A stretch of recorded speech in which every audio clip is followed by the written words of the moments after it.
Hola, ¿qué tal amigos de 724 Noticias? ¿Cómo están? Me da mucho gusto saludarlos y me da más gusto recibir en este espacio a Jesús Colina, amigo de la casa. ¿Cómo estás, Jesús? Buenas tardes en Roma, buenos días en México.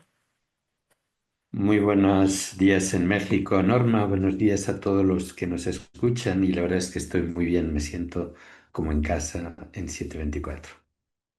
Qué bueno, pues nos da gusto hoy platicar de una novedad que tienes, el libro que acabas de publicar, Dios nos quiere, sobre el Papa León XIV, su vida, su pensamiento, los retos que le esperan. Pero la primera pregunta que me viene a la mente, Jesús, es, ¿en cuánto tiempo lo escribiste? ¿En tiempo récord?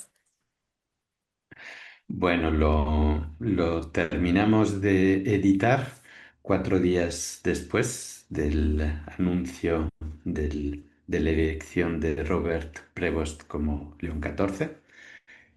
Pero como te puedes imaginar, había habido también un tiempo de preparación que se había sido más largo y que había servido en buena parte para comprender cuáles son los desafíos que ahora tiene que afrontar León XIV. De manera que 4 días para explicar la biografía realmente extraordinaria de León XIV, 4 días para tratar de comprender su mensaje, los temas que lleva en su corazón con los que está transformando la Iglesia y el mundo, pero un trabajo que había sido más largo de análisis de los desafíos de la Iglesia. ¿Cuándo comenzaste el proyecto, digamos, de estos desafíos de la iglesia? Pues en realidad habíamos comenzado con conversaciones con el editor del libro, que es el editor estadounidense Hours on the Visitor, un año antes, un poquito más. eh, Nos dábamos cuenta de que el, el Papa Francisco había dejado un legado monumental a la Iglesia y nos preguntábamos quién lo continuaría después, las preguntas que todos se pueden hacer en esos momentos, ¿no? Y entonces pensamos que sería un auténtico servicio el poder responder a las preguntas que se hacen las personas en el primer momento en el que el nuevo Papa aparece en el balcón de la Basílica de San Pedro, después de que haya salido el humo blanco de la Capilla Sixtina. Son preguntas que con cada nuevo pontífice nos inundan el corazón de los creyentes y no solo de los creyentes.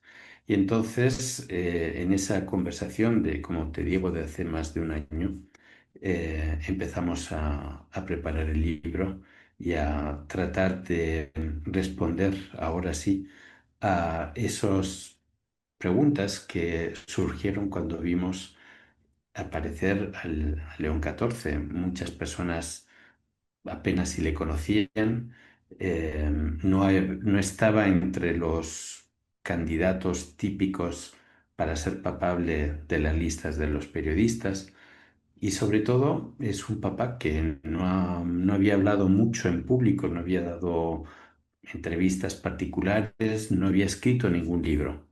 Por tanto, todavía hoy para nosotros León XIV es una novedad extraordinaria. Se puede decir que fue la gran sorpresa que salió del cónclave y todavía hoy lo estamos descubriendo. Y en ese sentido, Jesús, de que no hay muchas entrevistas, no había mucho material, pues fue un reto, ¿no? Reunir también el, pues la información para este libro acerca de su vida, su pensamiento y los retos que le esperan, me imagino.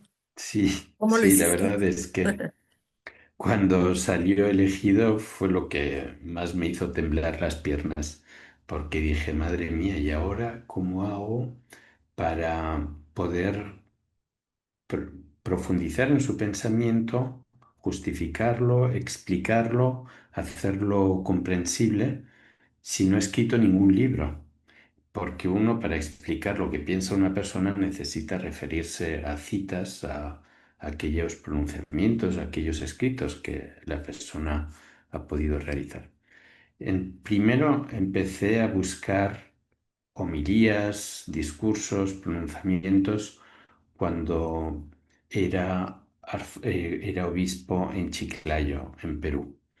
De hecho, cuando él estuvo trabajando junto al Papa Francisco en el Vaticano como prefecto del dicasterio para los obispos, ahí prácticamente no tuvo homilías publicadas, conferencias, discursos. Y empecé a leer lo que pude recoger de su episcopado en Perú. Y después de un día comprendí que había un secreto para comprender a León XIV. Si tú quieres comprender su pensamiento, si quieres saber lo que lleva en su corazón, puedes descubrir y comprender el pensamiento de su padre espiritual, de su maestro, de su mentor, que es San Agustín de Hipona. Como primer papa agustino de la historia, su alma, su corazón y su mismo pensamiento han quedado totalmente modelados por el pensamiento de San Agustín de Hipona. Entonces acudí a los grandes temas de San Agustín, que es uno de los filósofos y teólogos más grandes de la historia, y fue ahí donde pude comprender cuáles son esos grandes temas que el nuevo Papa lleva en su corazón. Pude comprender la importancia para él del encuentro vivo, real, verdadero con Jesucristo como experiencia del cristianismo. Pude comprender también que para él el cristianismo no es algo aislado, no eres tú por tu lado, sino que no se puede ser cristiano si no es viviéndolo en comunidad junto a otros hermanos y hermanas. Y si, por ejemplo, queremos ayudar a los pobres, dedicarnos a ellos y somos cristianos, lo haremos en comunidad, todos juntos, porque el cristianismo, que es la religión del Dios encarnado, se vive en comunidad. Muy bien. Así que esa fue la clave, fue San Agustín. Muy bien. Ya nos has adelantado un poquito de su pensamiento, pero ¿qué te parece si vamos por partes a los tres temas del libro? Dios nos quiere. Hablemos primero de su vida. ¿Qué podemos encontrar en tu libro sobre su vida, de León XIV o de Robert Francis? Bueno, lo primero que a mí me suscitó interés y una cierta intriga fue comprender sus orígenes, su familia, de dónde viene Robert Francis Prevost. Y descubrí algo fascinante, que fueron sus dos padres. Por una parte, su mamá, que era de origen español, a través de la isla de la Española, por tanto, a través de Haití, que llegó a Luisiana, una mujer llegó a Luisiana sus antepasados, luego ella nació en Chicago. Y era una mujer totalmente adelantada a su tiempo, una mujer que había estudiado en la universidad pedagogía y biblioteconomía, que tenía una vida profesional activa, una implicación extraordinaria en la parroquia a todos los niveles, no solo a nivel espiritual, sino también artístico, organizando obras de teatro. Creó la biblioteca de la parroquia. Y por otro lado, su padre, que había sido héroe en la Segunda Guerra Mundial, en el desembarco de Normandía, en el D-Day, donde fue comandante de fragata y que después de la guerra se entregó a la educación. Fue un gran educador, director de distrito de escuelas de Chicago y también director de una escuela católica. Eh, Alguien que marcó profundamente la vida de sus tres hijos, los dos hermanos de Robert Prevost. El mayor, de hecho, entró en la Marina estadounidense siguiendo las huellas de su padre. El segundo hermano fue director de escuelas católicas, como también lo había sido su padre.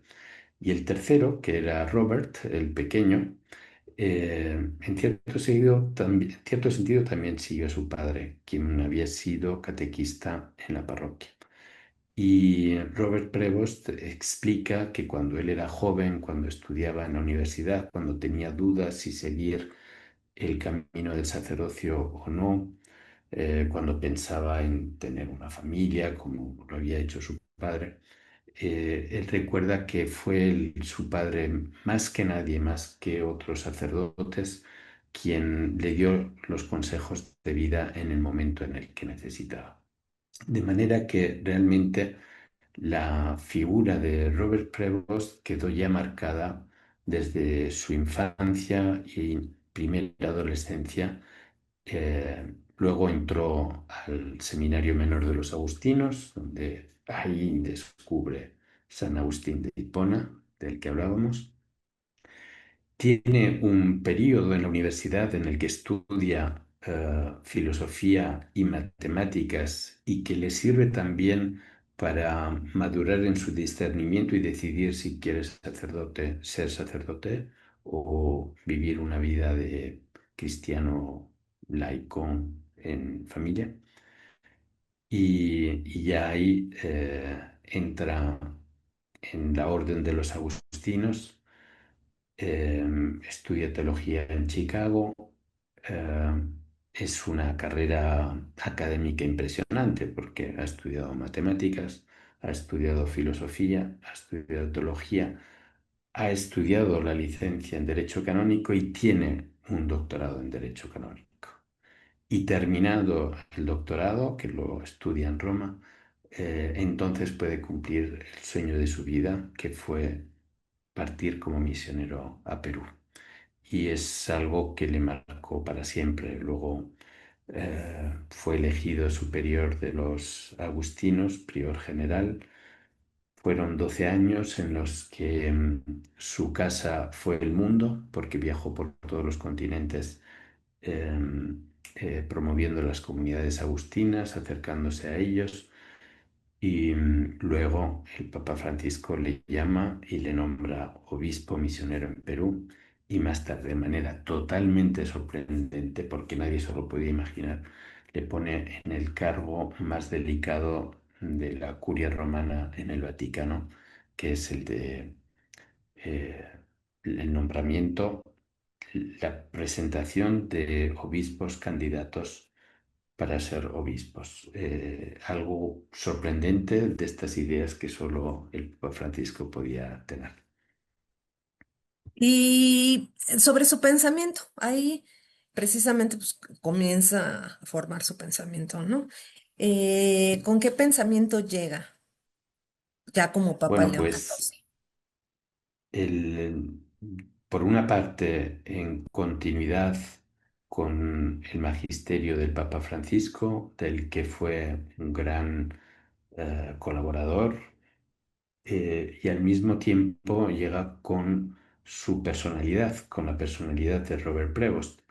De manera que vamos a ver un pontificado en cierto sentido de continuidad. Él presenta esa visión de una iglesia sinodal, es decir, una iglesia en la que laicos, mujeres, todos tenemos un papel de protagonista. La iglesia no son los cardenales, no son los obispos, no son los sacerdotes, somos todos. Y eso es algo que ya antes de haber sido elegido papa había penetrado profundamente en su corazón y que ahora está impulsando en su pontificado. Es decir, las mujeres, los laicos bautizados tenemos una responsabilidad importante, no es algo que se puede delegar en otras personas. Y luego otro pensamiento fundamental es aquel que ha decidido su nombre, el, el argumento por el cual él, al ser elegido de manera sorprendente, espontáneamente decide llamarse León, como León XIII. ¿Por qué? Porque a León XIII le tocó vivir momentos de cambio impresionantes. Fueron los momentos en los que el capitalismo y el marxismo adquieren auge y se convierten en las dos ideologías prepotentes que, que llevarían a la humanidad a auténticas guerras. Y en ese mundo de cambios ideológicos y tecnológicos, con la revolución industrial afectando todos los ámbitos de la vida humana, León XIII publica por primera vez lo que llamamos el pensamiento social de la Iglesia, es decir, la Iglesia ilumina los cambios políticos, sociales, tecnológicos con el Evangelio. Pues eso quiere hacer ahora León XIV. En Y una época de cambio, no, sí, continúa. Ajá. sí, en un cambio de época enorme, él quiere en el que, por ejemplo, la inteligencia artificial va a tener un poder transformador inmenso porque todos los analistas piensan que en pocos años millones y millones de personas podrían perder, por ejemplo, su trabajo. En este cambio de época, León XIV va a defender con el Evangelio la persona humana. Abogará para que la persona humana esté en el centro del desarrollo y no otros argumentos que podrían llevarnos a aplastar la dignidad de tantas personas humanas. Y la pérdida de la humanidad. En este sentido, pues, estos son los retos, ¿no? Los retos que le esperan precisamente en este cambio de época muy, muy veloz, digamos, ¿no? A diferencia de Sí, otros. y hay un reto un poco que engloba a todos, y es que cuando los cardenales en cónclave plantearon cuáles son los grandes desafíos que tiene la Iglesia, vieron en la falta de unidad, en las divisiones, en la polarización que en estos momentos está viviendo el mundo como uno de los desafíos totalmente prioritarios. Y esa desunión, esa polarización afecta también incluso al interior de la Iglesia. También dentro de la Iglesia hemos visto esas batallas ideológicas que vemos en el resto del mundo. Y los cardenales buscaban a un hombre de unidad, un hombre que restablezca la unidad en primer lugar en la Iglesia y que también ayude a restablecerla en el mundo. Y vieron en la personalidad de León XIV una persona discreta, una persona humilde, una persona sencilla y una persona rigurosa, decidida. Vieron la persona que en este momento necesitaba la Iglesia. En este primer mes de pontificado de León XIV, bueno, un poquito más de un mes, em, ¿qué es, qué es lo que ha significado más? ¿Qué es lo que resaltarías? Así brevemente. Bueno, ante todo, yo creo que se ha confirmado esa esperanza que los cardenales tenían en él cuando le escogieron. La palabra, la imagen que más ha repetido en estas semanas ha sido precisamente la de crear puentes en el interior de la iglesia entre diferentes sensibilidades, crear puentes en el mundo y ante todo para anunciar la paz. Una de sus primeras palabras fueron la paz esté con ustedes y se presentó como pontífice, como creador de puentes, que ese es el sentido original de la palabra. Él está siendo ahora creador de puentes. En estos momentos en que vivimos el miedo que nos provoca, por ejemplo, los bombardeos en Irán o la violencia en Gaza, su voz se está alzando con, con discreción, pero de manera sumamente certera, como creador de puentes, como defensor de la humanidad. En cierto sentido, está cumpliendo plenamente la misión que él imaginó cuando escogió el nombre de León XIV. De manera que vemos cómo esa esperanza que los cardenales sintieron cuando lo escogieron, y esa esperanza que yo no sé ustedes cómo la han sentido, pero aquí en Roma al menos así lo vivimos, yo así lo viví cuando aparece en la ventana, cuando vemos sus primeros gestos, vimos en él una esperanza para la Iglesia, para el mundo, pues esa esperanza está siendo confirmada y creo que va a servir para la unidad de la Iglesia, para un mundo que sea capaz de resolver los problemas con respeto, con diálogo, con seriedad y no con violencia o con polarización como estamos acostumbrados en la sociedad de las redes sociales. Claro, sí, más bien como se espera del pontífice y como se necesita. Muy bien, pues muchas gracias. Finalmente, Jesús Colina, ¿dónde podemos encontrar este libro? ¿Cómo se puede adquirir? Pues Dios nos quiere. el, le vamos a poner un enlace para que puedan comprarlo en Ocio Hispano, que es una plataforma como Amazon de compra de libros y pueden allá comprarlo. Se lee fácilmente. Es un análisis de la actualidad, de la Iglesia y de este Papa eh, único. El primero, seguro que podremos hacer estudios más profundos en los próximos meses, analizando también la evolución de su pontificado, pero en el enlace se lo podemos compartir. Muy bien, pues muchas gracias. Espero el enlace para colocarlo en la nota. Sí, yo ahorita, ahorita se lo mando.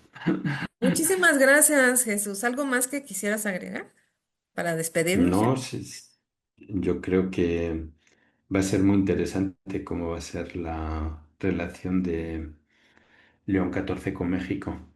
Él tiene, en cierto sentido, es una síntesis de dos culturas, de la cultura estadounidense y de la cultura hispana.